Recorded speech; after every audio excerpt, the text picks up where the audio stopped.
Alright, what's up guys? So I not plan on talking about the subject any more than I already had, but I was not expecting my video to get this much attention. It's almost at 100k views in 5 days, and as the video has gotten more popular, there's a lot of people that have differing opinions in the comment section. If you AFK, you will not climb. Just by that statement, this comment should not get upvotes because it is just simply a lie, and there's so many reasons why. This video is from 2016, and I don't even want to say this guy's name because it's gonna get me flagged in the YouTube algorithm, but how is this guy who's going 048, 132 in some of his games getting challenger? Like, I don't know his strategy, but what I'm assuming he does is that when his teammates pick bad champs and he has a bad composition, he literally just picks Nunu and runs it down all game. My face when a random animal top laner picks my ADC. Every time you don't ban Rengar, expect a mana crystal build from level 1. Exactly. So he thinks Rengar's overpowered, and if the enemy team has it, then he thinks the game is not even worth playing. Here he's playing with Faker, he's running Disco Draven, and he's not the only one who does this. There's a player named Apocalypse who consistently climbs to high elo, and he plays the same exact way. And the sin she's doing with is Rat IRL, who also consistently climbs to really high elo. So not only is if you AFK you won't climb a completely BS statement, there's people that literally give up before the game even starts and they can get really high elo. And I've thought about it, and like, what is their motivation for continuing to play this game after they get banned once, twice, 3 times, 5 times? Tyler 1 got banned 18 times. Why is he still playing the game? And I think there's some level of, they know that there's different ways of thinking, and I think they're kind of trying to influence the community, whether they want to admit that to themselves or not. And players like this just prove that this statement is completely false. And when someone says it's all about blah blah blah blah blah, like, that's his own opinion. In my opinion, the way to get to challenger is just play 8 games a day, and you might get to challenger or you might never get to challenger. Next we have this comment: I play to win, leaves game. When I say I play to win, that means when I'm blind picking, I pick a champion that will not get completely dumpstered on in lane. When I have the option to counter pick, I pick what I believe to be the best possible champion to not only counter my lane, but also to work with a team comp. And if I see my teammates pick obviously terrible champions, then I will dodge. But when I'm in a game and I see my teammates playing absolutely horribly and they're uncarryable, I'm outie. I have no time, energy, or patience for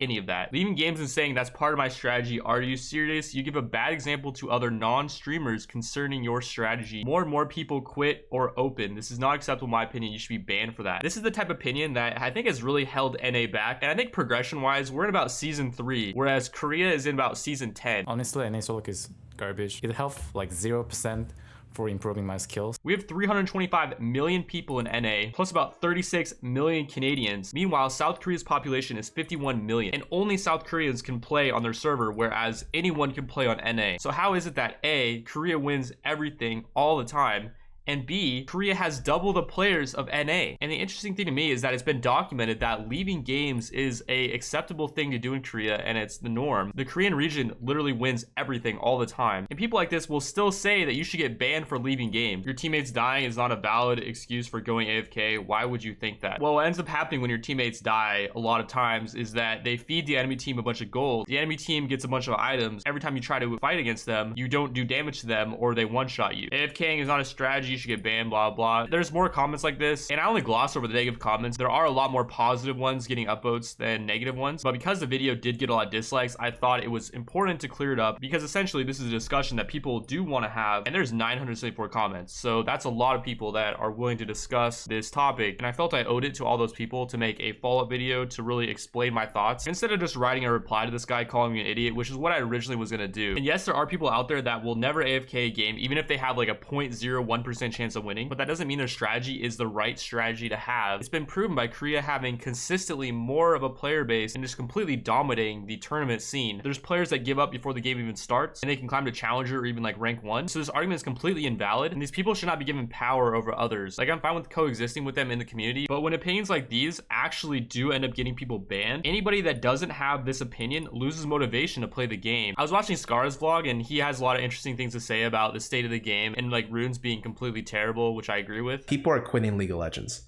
Not just people that like I don't know. People that I do know. People like Tobias, he played today, but for the most part, people like Dyrus, Antibot's just done streaming. People like Wings are just like, I wish I could do that, but I can't financially. When is the last time I was in a game and I joked around with someone in chat? Before, it used to happen a lot. On the people I know, I'd be like, haha, you know, we would just banter random. But when have you seen me do that? In fact, watch high-low streams. When does that happen? The reason why people don't talk to each other or banter, if you will, if you say the wrong thing, you get banned. Before, it used to be like, oh, we're playing with the Rain Man this game. This guy's an idiot. He might int us. But now there's no more the Rain Man. And everyone in the League community has been filtered out by Riot's ban system so that they think they behave, they type the exact same way. So how are you supposed to banter with those people? It's like a robot having a conversation with another robot. Before, it used to be like, oh dude, why'd you int that game? We could have won that shit. And you actually be able to explain like, oh, our mid lane was a idiot. But now anything that you say can and will be held against you. And it's led to a ton of people getting banned. And it gets to a point where it's not even worth it to risk your account to try to figure out ways to communicate with people, because you can't actually say what you're thinking. You have to put on this facade of false positivity all the time, and it kind of starts wearing on you to the point where you get tired of filtering every single thing you want to say, and every decision you make feels like it has to be calculated 10 times over. Like before, I remember situations where if you said the wrong thing to Tyler 1, you knew he was going to run it down, and it felt a lot more like you were playing in a jungle where anything goes, anything to survive. But now when you're playing, it feels like you're in school and you're sitting in a classroom where the teacher is observing everyone and watching everyone's interactions with each other, making sure that no one has any negative interactions. And the thing about it is people already have to deal with that in school, in their work, but I don't think people want to deal with that on the recreational game they play as well. Like people just want to be themselves, and I feel like individualism has been completely cut out of the game. And at this point, it's all about just manufacturing these LCS pros to be like this perfect commercial representation of League of Legends and Riot Games. Like before, pros were not perfect, and yeah, they trash talk each other a lot, but that's just how people are. The reason why you don't know any pro players nowadays is because they're these unrelatable robots that Riot has manufactured to represent Riot Games. And the thing is, the very nature of the game is toxic. You're forced to play with 4 other people on your team, and you all potentially have differing opinions on what way the game should be played. Like, it's not gonna be all sunshine and roses all the time.